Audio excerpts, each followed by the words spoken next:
빅뱅 혹시 이전엔 어떤 상태였는지 그걸 아마 좀 궁금해하시는 분들이 굉장히 많은 것 같습니다. 솔직히 말씀드리면 모른다예요. 이게 좀 그럴 것 같아. 안타까운 게 예. 천체 물리학자 중에 앨런 구스라고 인플레이션 이론으로 유명하신 분이 있는데 그분이 되게 멋진 이야기를 한 적이 있어요. 지금의 빅뱅 이론의 제일 큰 문제는 빅뱅 빼고 모든 걸 다 설명하고 있다는 게 문제다. 이름은 빅뱅 이론인데 빅뱅 그 순간만 제외하고 빅뱅 이후의 우주의 진화가 어떻게 되었는지를 잘 설명하고 있는 거죠.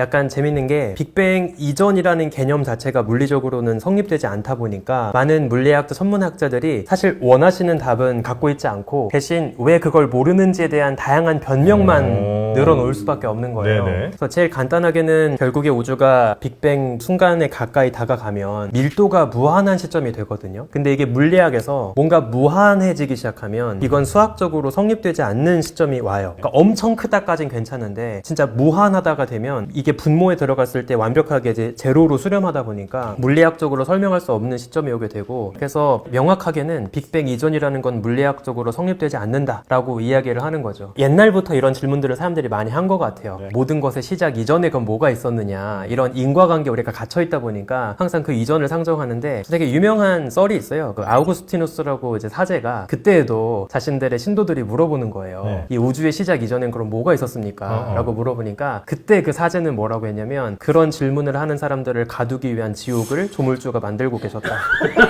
라고 이야기를 했죠. 그래서 사실 지금도 현대과학이 설명할 수 없고 어떤 분들은 아예 관심조차 없는 영역이기도 합니다. 물리학적으로 10의 마이너스 43승초 정도 되는 소위 플랑크 시간이라고 하는 그 이후부터만 물리학적으로 기술이 가능하기 때문에 그래요? 네. 그러면 빅뱅 이후로 당연히 우주의 공간이면 시간도 다 생겨난 거예요? 아니면 사실 시간이 그럼 무엇이냐 이 얘기를 해야 되거든요. 우리가 지금 시간이 흘러가고 있다. 시간이라는 게 뭐 손에 잡히지 않지만 어쨌든 존재한다라는 걸 인식하고 있는 가장 큰 이유가 뭘까를 생각해 보면 무언가 변하고 있기 때문이에요. 만약에 원자 레벨까지 진짜 다 올스탑 얼어붙어 가지고 그 어떤 것도 움직이지 않고 어떤 물리적인 반응도 벌어지고 있지 않는다라고 하면 사실 우리는 시간이라는 게 존재하는지를 인식할 수가 없을 거예요. 시간이라는 거가 우주 바깥에 진짜 무슨 절대 시계가 있어서 걔가 째깍째깍 흘러가고 있고 우리는 그거에 맞춰 살아가고 있다기보다는 우리가 여러 물리 현상이 돌아가고 모든 게 변화하고 있음을 통해서 시간이라는 것도 인식하고 있다는 게 사실 현대과학의 해석에 가깝거든요. 그래서 사실 시간이라는 것도 결국에 빅뱅 그 순간부터 어떤 물질들이 움직이기 시작을 하고 물리적인 변화가 벌어지기 시작을 하고 그랬기 때문에 그때 시간이 이제 시작을 한 거고 그 이전에는 그런 변화가 없었을 테니까 시간이라는 게 성립되지가 않는 거죠. 그러면 빅뱅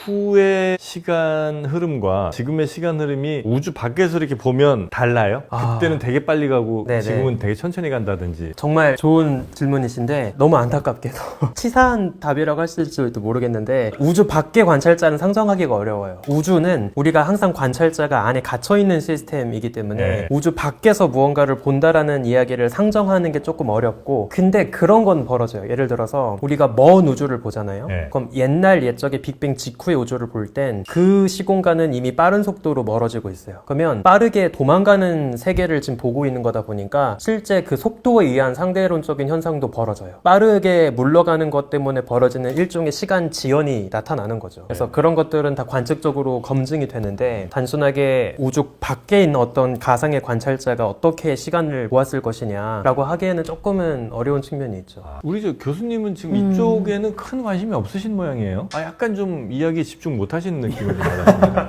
너무 어려워요. 저는 반대로 고인류학이 너무 어려워요.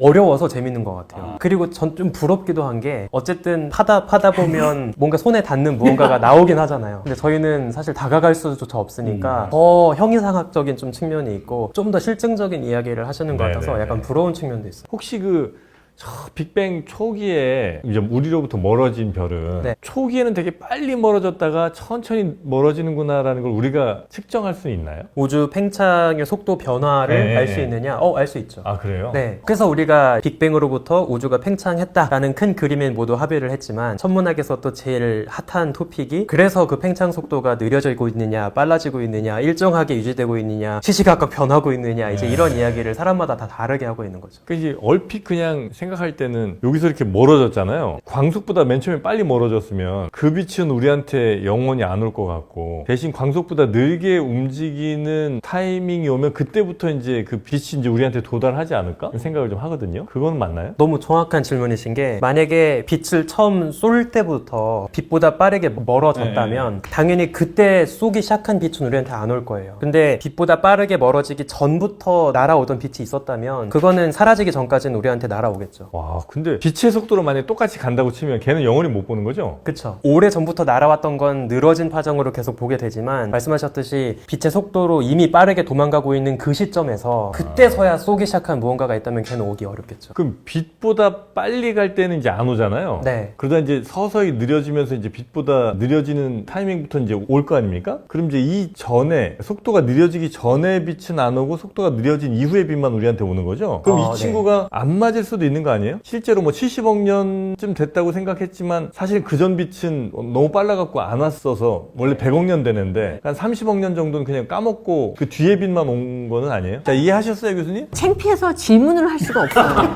아니, 빛보다 빠른 수가 있어요? 그게 이제 공간 자체가 팽창하면 물질이 움직이는 건 말씀하신 것처럼 빛보다 느려야만 하는데, 제가 1년 6개월 네네. 전에 질문한 게 진짜요? 네. 적어도 제가 1년 6개월이 지금 느리고 있다는 거죠. 아이. 근데 이게 되게 재미있는 게, 네. 일단 우주 역사를 보면 별이라고 하는 게, 그러니까 빛을 내는 발광체, 걔가 태초부터 있진 않았어요. 길면 10억 년, 짧아도 한 2, 3억 년까지는 빛조차 없었어요. 아, 그래요? 별이 없었기 때문에. 우주의 초기 역사도 다크 에이지가 있어요. 그 시간 동안엔 빛을 내는 그 무엇도 없다가 이제 비로소 10억살을 지나면서 최초의 1세대 별이 탄생하고, 또 그 시기를 잠깐 보내고 본격적으로 지금으로부터 한 100억 년 전 때부터 우리가 지금 이야기하는 대부분의 은하가 만들어졌을 거라고 보거든요. 우주 전체 밝기를 다 썸해보면 되게 밝았던 시기도 있고 지금 좀 어두운 시기도 있고 뭐 이런 게 있어야 돼요. 맞아요. 맞아요? 네, 그래서 과거로 가면 네. 우주의 밀도가 더 높았겠죠? 팽창을 덜 했으니까. 그러면 그때 훨씬 더 반죽이 되고 새로운 별을 만들고 하는 것도 훨씬 난폭했고, 우리 약간 인간 세계랑 비슷한 게 우주도 점점 출성률이 떨어지고 있어요. 출생률이 아니라 출성률도 떨어지고 게. 다 은하가 늙어가고 있거든요. 고령화. 네, 맞아요. 은하들도, 요즘의 은하들은 다른 작은 은하 잡아먹어서 가스를 더 섭취하지 않는 이상 새로운 별을 만들지 못해요. 은하가 서서히 홀로 늙어가는 과정을 후원칭 된다고 하거든요. 좀 잠잠해진다.